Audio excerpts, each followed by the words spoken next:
ताज्या बातम्या पाहण्यासाठी लोकशाही न्यूज चॅनलला सबस्क्राइब करा आणि बेल आयकॉन प्रेस करा।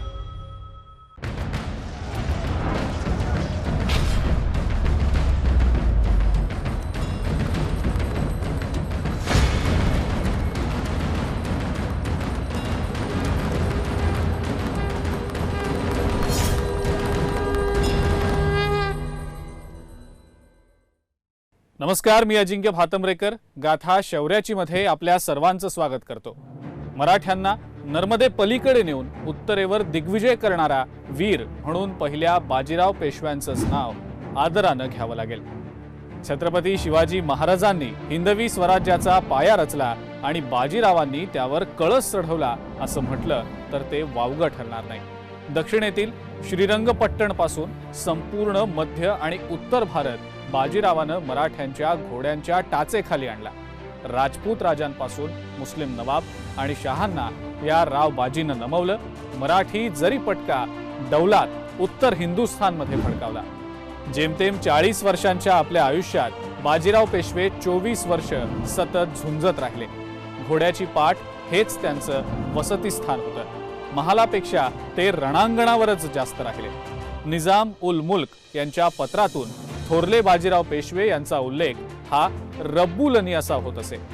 रब्बुलनी याचा अर्थ मराठी मुलखाचे नवे आराध्य दैवत। कादंबरी आणि नाटकातून हौशागौशांनी बाजीराव मस्तानी यांची प्रेमकथा कितीही रंगवली तरीही ती इतिहासाला धरून नाही। बाजीराव हे स्वराज्याचे उद्धारक आणि रक्षणकर्ते ठरतात। हे त्यांनी त्यांच्या अतुलनीय पराक्रमानं सिद्ध करून दाखवलेलं आहे आणि म्हणूनच त्यांना अखंड हिंदुस्थान शहामतपना आणि साहेब फुतुहाते उज्जाम या बिरुदावलीने ओळखत असे। शहामतपना याचा अर्थ शत्रूच्या हृदयामध्ये धडकी भरवणारा, तर साहबे फुतुहाते उज्जाम म्हणजे अजिंक्य अजेय बाजीराव।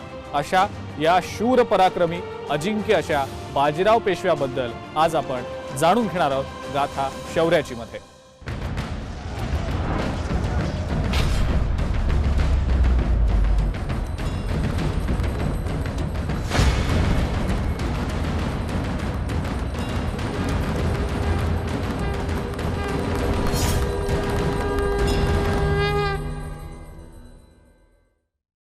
शंभूराजांचे चिरंजीव छत्रपती शाहू महाराज यांची मुघलांच्या कैदेतून सुटका झाल्यानंतर ते साताऱ्याला आले तेव्हा बाळाजी विश्वनाथ यांनी आपली निष्ठा शाहूराजांच्या चरणी वाहिली आणि पेशवे म्हणून काम करताना त्यांनी बंडखोर सरदारांचा बंदोबस्त करून मराठा राज्य स्थिर केलं होतं। पेशवे म्हणजेच पेशवा हा पर्शियन शब्द असून त्याचा अर्थ सर्वात पुढे असलेला असा आहे। दख्खनमध्ये या शब्दाचा मुस्लिम शासकांकडून प्रयोग केला गेला। मराठा साम्राज्याचा जनक असलेल्या शिवाजी महाराजांनी सुद्धा राज्याभिषेकानंतर कारभाराच्या सोयीसाठी अष्टप्रधान मंडळ नेमलं होतं आणि त्या मंडळाच्या प्रमुखपदी त्यांनी मोरोपंत त्रिंबक पिंगळे यांची नेमणूक केलेली होती असा इतिहासातही उल्लेख आहे। बाजीराव हा बाळाजी विश्वनाथ भट यांचा ज्येष्ठ मुलगा। बाजीरावाचं मूळ नाव विसाजी, तसंच बाजीराव बल्लाळ आणि थोरला बाजीराव या नावांनी सुद्धा इतिहासात प्रसिद्ध आहे। त्यांचा जन्म 18 ऑगस्ट 1700 साली झाला। ते मराठी शाहीतले एक श्रेष्ठ असे सेनानी होते। त्यांच्या आईचं नाव राधाबाई। बालपणी वडिलांच्या बरोबर स्वारी आणि शिकाऱ्यांमध्ये राहिल्यानं युद्धकलेचं आणि राजकारणाचं ज्ञान त्यांना लाभलं। बाळाजी विश्वनाथ भट यांच्या मृत्यूनंतर पेशवे पदासाठी दरबारी लोकांमध्ये अहमहिका लागली होती। त्यात बाळाजी विश्वनाथ भट यांच्या मुलाला म्हणजे बाजीरावाला परंपरागत पेशवेपद देऊ नये असं इतर दरबारी म्हणू लागले होते। त्याला काही कारण होती, पण प्रमुख कारण होतं ते म्हणजे थोरले बाजीराव हे फटकळ होते। एक घाव आणि 2 तुकडे हाच त्यांचा स्वभाव होता। मुत्सद्देगिरीपेक्षा त्यांना समशेर जवळची वाटत होती। हे तरुण रक्त आपल्याला भारी पडणार हे लक्षात येताच शाहू महाराजांनी त्यांचा निर्णय बदलावा असं राज दरबारातल्या काही लोकांचं म्हणणं देखील होतं। मात्र पडत्या काळात इतर कोणाही पेक्षा शाहू महाराजांची बाळाजीनं जास्त काळजी घेतली होती आणि त्यामुळेच शाहू महाराजांचा बाजीरावावर जीव होता। ज्या वेळेला शाहू महाराजांची मुक्तता झाली त्यावेळेला सगळ्या मराठी सरदारांना एकत्र करून हा संभाजीचा मुलगा शाहूच आहे याची खात्री देणं आणि त्याच्या बाजूने या सरदारांना उभं करण्यात विश्वनाथ भटांनी खूप महत्वाची भूमिका बजावलेली होती आणि त्याच्यामुळे त्यांच्या मृत्यूनंतर छत्रपती शाहू महाराजांनी त्यांच्या मुलावरती म्हणजे बाजीरावावरती विश्वास टाकला आणि त्याला पेशवेपदाची वस्त्र दिली। शिवाय बाजीराव शूर आणि पराक्रमी सुद्धा होता, म्हणून त्यांनी पेशवाईची वस्त्र, शिक्के आणि कट्यार थोरला म्हणजेच पहिल्या बाजीरावाला दिली। बाजीरावानं सुद्धा शाहू महाराजांनी दाखवलेला विश्वास सार्थ करून दाखवला आणि उण्यापुऱ्या 40 वर्षांच्या आयुष्यात अतुलनीय असा पराक्रम गाजवला। 1720 मध्ये पेशवाई त्यांच्या कोवळ्या खांद्यावर आल्यापासून त्यांच्या मृत्यूपर्यंत म्हणजे 25 एप्रिल 1740 पर्यंत त्यांनी 20 वर्षात अनेक लढाया केल्या। त्यात माळवा, धार, औरंगाबाद, पालखेड, अहमदाबाद, उदयपूर, फिरोजाबाद, दिल्ली, पेशावर, कंदहार, काबूल, बलुचिस्तान तसंच भारतातील भोपाळ, वसई या आणि अशाच 47 मोठ्या लढाया त्यांनी जिंकल्या। थोडक्यात त्यांचा सक्सेस रेट हा 100% होता। वेगवान हालचाल हेच त्यांचं प्रभावी हत्यार होतं। शत्रू सावध होण्याआधीच त्याच्यावर अशी काही झडप घालायची की त्याला सावरून प्रतिकार करायलाच वेळ मिळाला नको, हीच त्यांची रणनीती।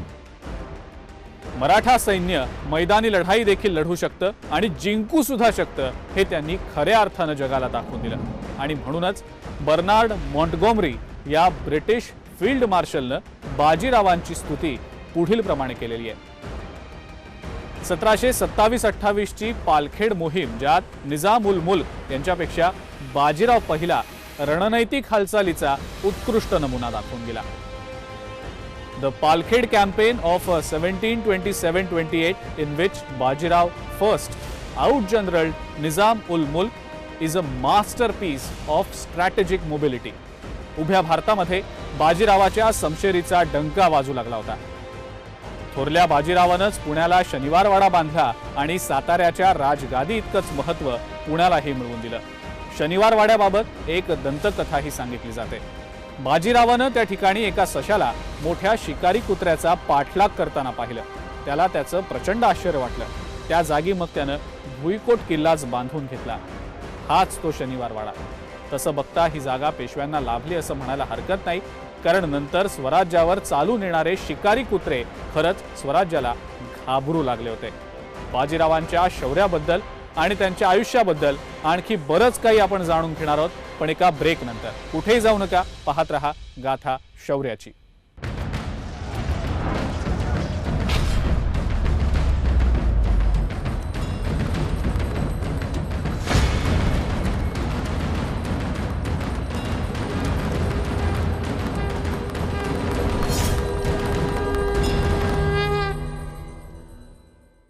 ब्रेक नंतर गाथा शौर्याची मध्ये तुम्हा सर्वांचं पुन्हा एकदा स्वागत। बाजीराव शूर पराक्रमी होते, तितकेच ते दिलदार सुद्धा होते आणि म्हणूनच शाहू महाराज त्यांच्याबद्दल म्हणत, मला जर 1 लाख फौज आणि बाजीराव यात जर एकाची निवड करायला सांगितली तर मी नेहमी बाजीरावाची निवड करेन। एवढा एकच उद्गार बाजीरावांची योग्यता सिद्ध करतो।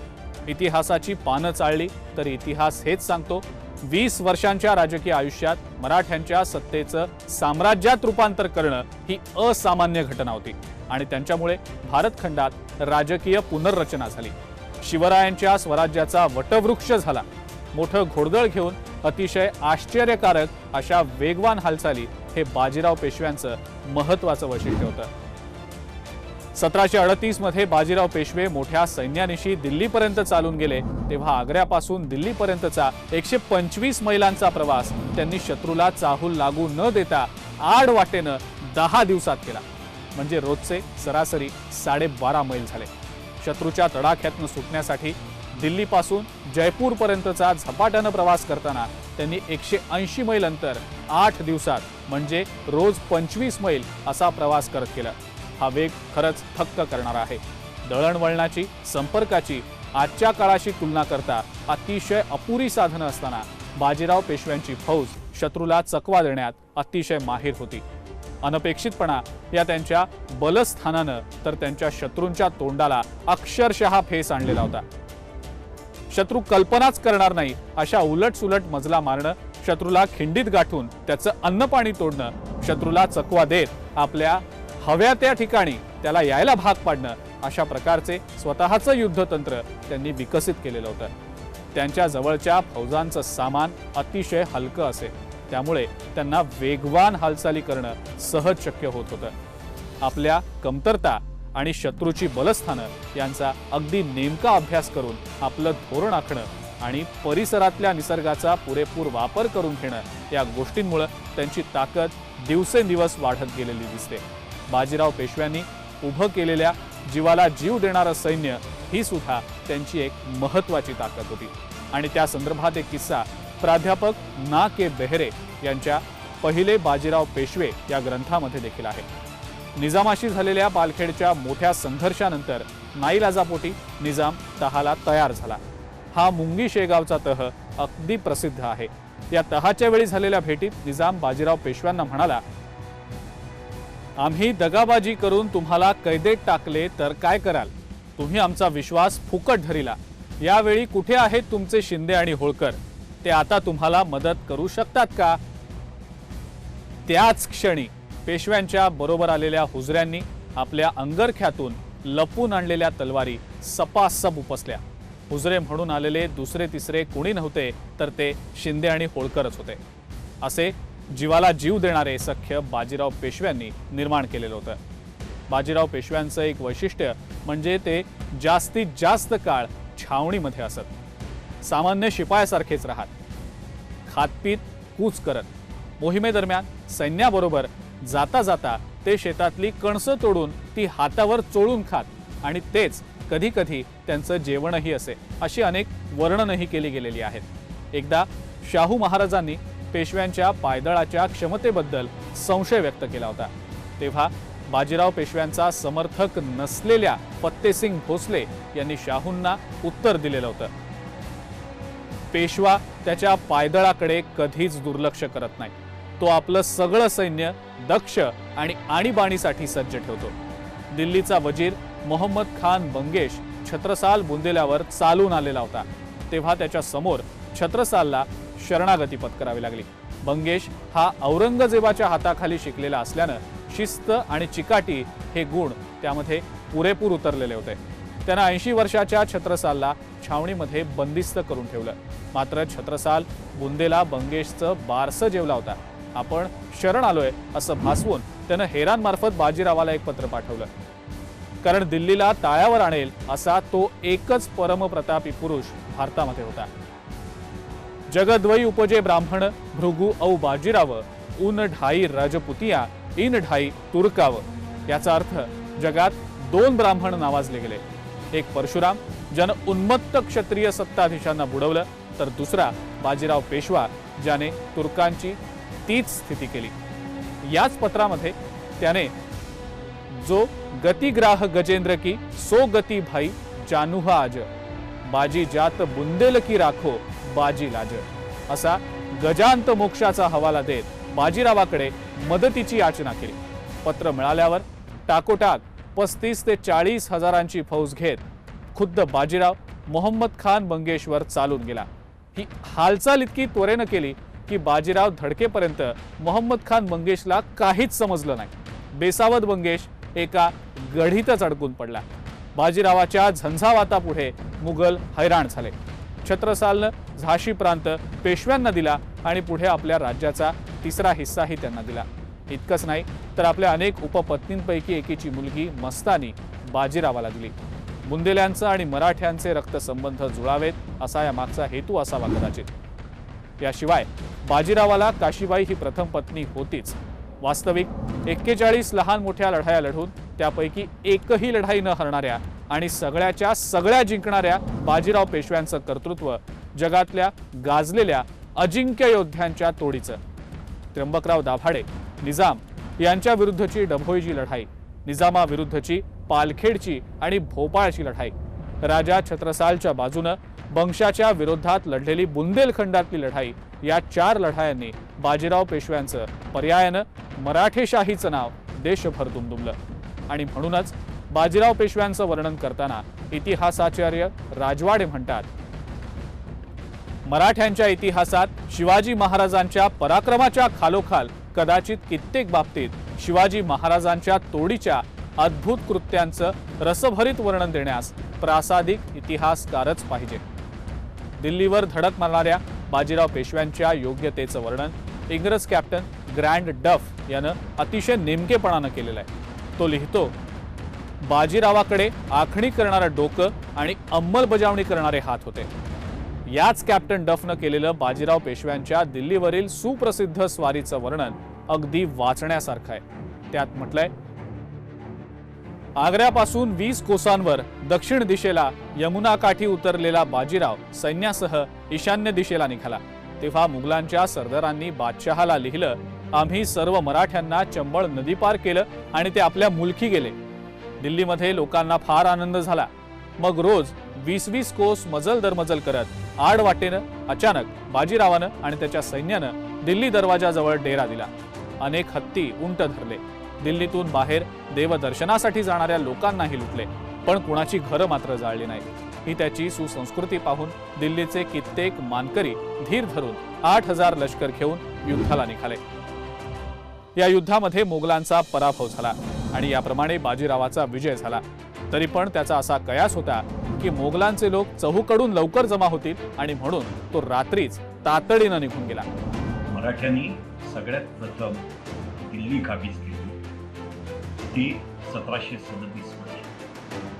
केवढी मोठी ती लढाई झालेली होती.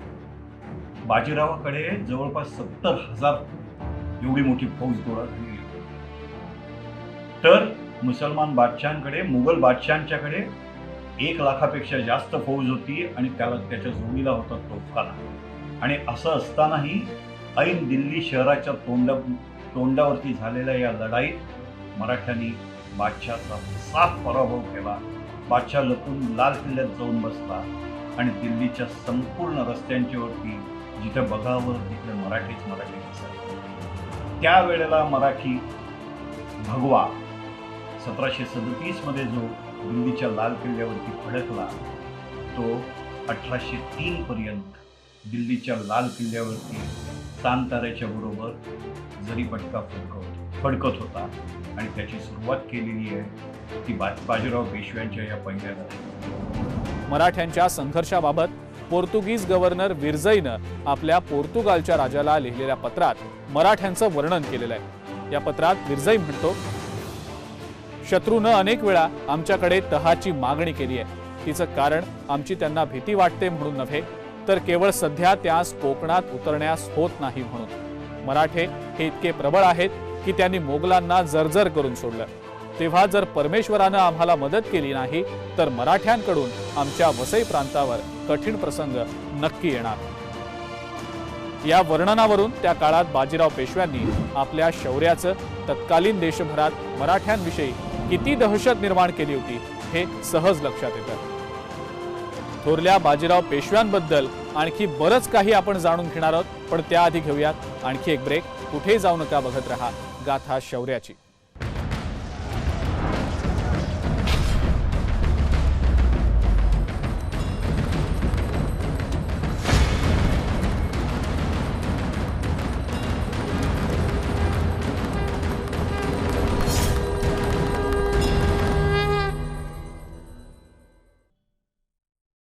ब्रेकनंतर गाथा शौर्याची मध्ये पुन्हा एकदा स्वागत. दुसऱ्या महायुद्धातील इंग्रजांचे सेनापती फील्ड मार्शल मॉन्टगोमरी आपल्या अ हिस्ट्री ऑफ वॉरफेअर या ग्रंथात पालखेडच्या लढाईबद्दल लिहितात.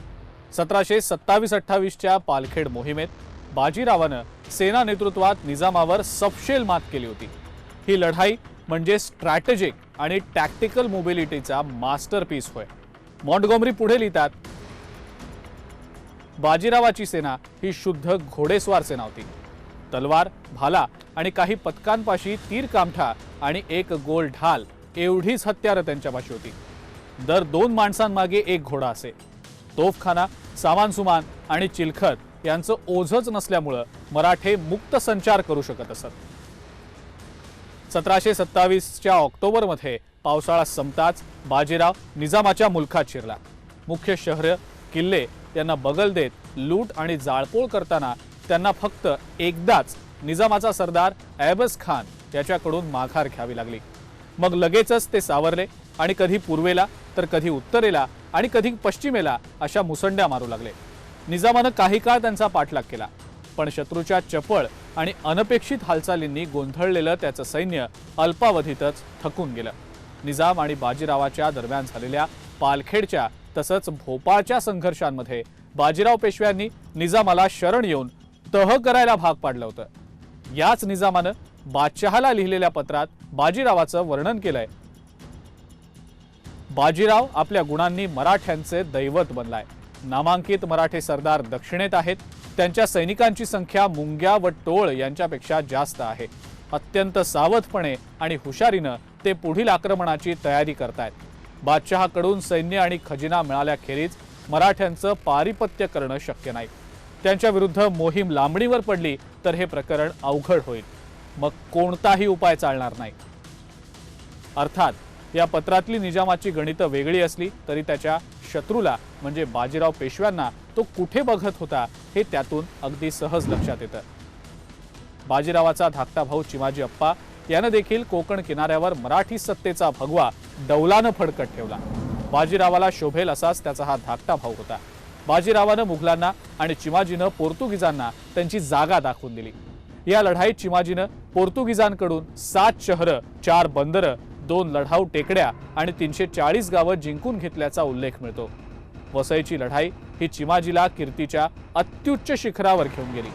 त्याची जाणीव ठेवून चिमाजीने वसईजवळच वज्रेश्वरी देवीचं सुंदर असं मंदिर बांधलं। इथं बाजीरावांनी दिल्ली जिंकल्यावर भगवा न फडकवता आपला मोर्चा मुघल प्रदेशाकडे वळवला।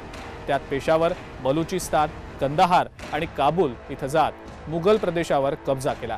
कर्नाटक, राजस्थान, माळवा, बुंदेलखंड, गुजरात, दिल्ली, आंध्र प्रदेश इथं मराठ्यांच्या कार्याच्या कक्षाही रुंदावल्या।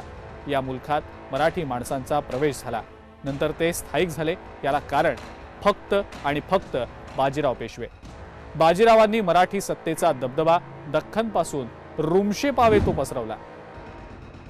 मराठ्यांची विजयी घोडी नर्मदा ओलांडून गेली। बाजीराव नेहमी म्हणत, रात्र ही झोपेकरिता नाही तर ती बेसावध शत्रूच्या छावण्यांवर हल्ला करण्याची देवानं दिलेली नामी संधी आहे। झोप ही घोड्यावर बसल्यावरही घेता आली पाहिजे। या उद्गारामागे एक महत्त्वाची बाब दृष्टीला पडते, ती म्हणजे बाजीरावांचं स्वतःच्या झोपेबद्दल असलेलं नियंत्रण। कुठून आली असेल ही हुकमी झोप? बाजीराव घोड्यावर बसून झोप घेत असे ही नोंद अनेक ऐतिहासिक बखरींमध्ये देखील स्पष्टपणे आहे। बाजीरावांचं लग्न 1713 सालच्या सुमारास चासकर महादजी कृष्णा जोशी यांची मुलगी काशीबाई हिच्याशी झालं। काशीबाईपासून बाजीरावाला रामचंद्र उर्फ रघुनाथराव पेशवा, जनार्दन व बाळाजी उर्फ नानासाहेब पेशवा असे 3 पुत्र होते। बाजीरावांचं दुसरं लग्न छत्रसाल प्रकरणाच्या वेळेला मस्तानीशी झालं।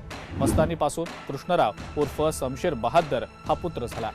बाजीरावाचे काशीबाई आणि मस्तानीबाई या दोघींवर अत्यंत उत्कट प्रेम होतं। रूपवान बाजीरावावर हिंदुस्थानातल्या अनेक स्त्रिया भाळलेल्या होत्या। एकदा तर बलाढ्य निजामाच्या जनानखान्यानं बाजीरावांना पाहण्याची इच्छा व्यक्त केली, तेव्हा निजाम हादरला। त्यानं जनानखान्याला धमकावलंही, परंतु स्त्रियांच्या अट्टहासामुळे निजामानं बाजीरावांना दरबारात बोलावलं। तेव्हा त्याचं सौंदर्य पाहून तमाम जनानखाना संमोहित झाला। कित्येक महिलांनी त्यांच्यावर पायली पायली मोती उधळले। महालात मोत्यांची रास उभी राहिली, परंतु बाजीरावांच्या पापण्या झुकलेल्या होत्या। तिथे बाजीराव उद्गारले, एक काशीबाई, दुसरी मस्तानीबाई, या दोघी माझ्या पत्नी, बाकी सर्व स्त्रिया मला माय बहिणी। बाजीराव हे 6 फूट उंच होते असा उल्लेख आहे। उंचीबरोबरच त्यांचे हातही बरेच लांब होते। भक्कम पिळदार अशी शरीरयष्टी, तांबूस गौरवर्ण, निकोप प्रकृती, कुणीही मोहित व्हावा असा चेहरा, तेजस्वी कांती, न्यायनिष्ठूर स्वभाव असे उमद व्यक्तिमत्व असल्यानं कोणावरही त्यांची अतिशय सहज छाप पडे। भपकेबाज पोशाखाचा त्यांना तिटकारा होता। स्वतः बाजीराव पांढरे किंवा फिकट रंगाचे कपडे वापरीत। स्वतःची कामं शक्यतो स्वतः करण्यावर त्यांचा भर होता। नोकराशिवाय त्यांचं अडत नसे। त्यांचे खाजगी 4 घोडे होते, निळा, गंगा, सारंगा आणि अबलक। ते त्यांचे दाणा वैरण पाणी स्वतः बघत। खोटेपणा, अन्याय, ऐशाराम त्यांना अजिबात खपत नसे। उभं सैन्य त्यांच्या करड्या शिस्तीमध्ये तयार झालं होतं। 27 फेब्रुवारी 1740ला नासिर जंगाविरुद्ध लढाई जिंकून मुंगी पैठण इथं तह झाला। तहामध्ये नासिर जंगनं हंडिया आणि खरगोण हे प्रदेश बाजीरावांना दिले। त्याचीच व्यवस्था लावण्यासाठी 30 मार्चला बाजीराव खरगोणला गेले। या स्वारीमध्ये अचानक प्रकृती बिघडून नर्मदा तीरावर रावेरखेडी या गावी विषमज्वरानं 28 एप्रिल 1740ला पहाटे थोरले बाजीराव वयाच्या फक्त 40व्या वर्षी निधन पावले। पण फक्त 40 वर्षांच्या जीवनात 47 लढाया जिंकल्या। प्रचंड पराक्रमी, वर्णनातीत विद्वत्ता, भविष्याचा वेध घेणारी इच्छाशक्ती असणारे हे थोरले बाजीराव आदर्श राष्ट्रपुरुष आणि अपराजित सेनापती होते। मराठी माणसांनी बाजीराव पेशव्यांच्या कर्तृत्वाची योग्य दखल न घेता मस्तानीच्या संबंधांवरच जास्त भर दिला असला तरी जगानं त्यांची योग्य ती दखल घेतलेलीच होती। त्यामुळेच बाजीराव पेशव्यांच्या मृत्यूचं वर्णन करताना सर रिचर्ड टेम्पल म्हणतात, तो जसा आपल्या माणसांमध्ये तंबूच्या कनातीखाली जगला तसाच मरण पावला। आजतागायत तो मराठ्यांमध्ये लढवय्या पेशवा किंवा हिंदू चैतन्याचा आविष्कार म्हणून स्मरला जातो। आजही युद्ध इतिहासाचा ज्या ज्या ठिकाणी म्हणून अभ्यास होतो त्या त्या ठिकाणी पालखेडला जी लढाई झाली त्याचा अभ्यास आवर्जून केला जातो। एवढी मोठी लढाई हा माणूस निलया लढलेला होता आणि आपल्या या रणनीतीत त्यांनी आपल्याबरोबर अनेक जोडीदार तयार केले आणि ज्याच्यामुळे पुढच्या 10 वर्षात मराठी लाहोरपर्यंत अटकेपर्यंत अफगाणिस्तानाच्या हद्दीत मराठी साम्राज्याचं हेच तर वैशिष्ट्य आहे। बाजीरावांकडे कोणतेही छक्के पंजे नव्हते, कर्मठपणा देखील नव्हता। नेपोलियननं जसं सामान्यांमधून मार्शल निर्माण केले तसे बाजीरावांनी 18 पगड जाती जमातीतून लढवई असे सरदार निर्माण केले। सबंध भारतभूमीमध्ये स्फुल्लिंग पेटवलं, अस्मिता निर्माण केली, अस्थिर झालेल्या स्वराज्याला त्यांनी स्थिर केलं। एवढंच नाही तर संभाव्य विस्ताराचा मार्गही आखून दिला। हिंदुस्थानच्या इतिहासात मराठ्यांना मानाचं स्थान मिळवून दिलं। एवढा बळकट शनिवारवाडा बांधून ते त्यात कधीही विश्रांतीसाठी थांबले नाहीत हे खरं तर आश्चर्यच म्हणावं लागेल। खऱ्या अर्थानं ते कर्तबगार, खऱ्या अर्थानं ते थोरले, खऱ्या अर्थानं ते श्रीमंत होते।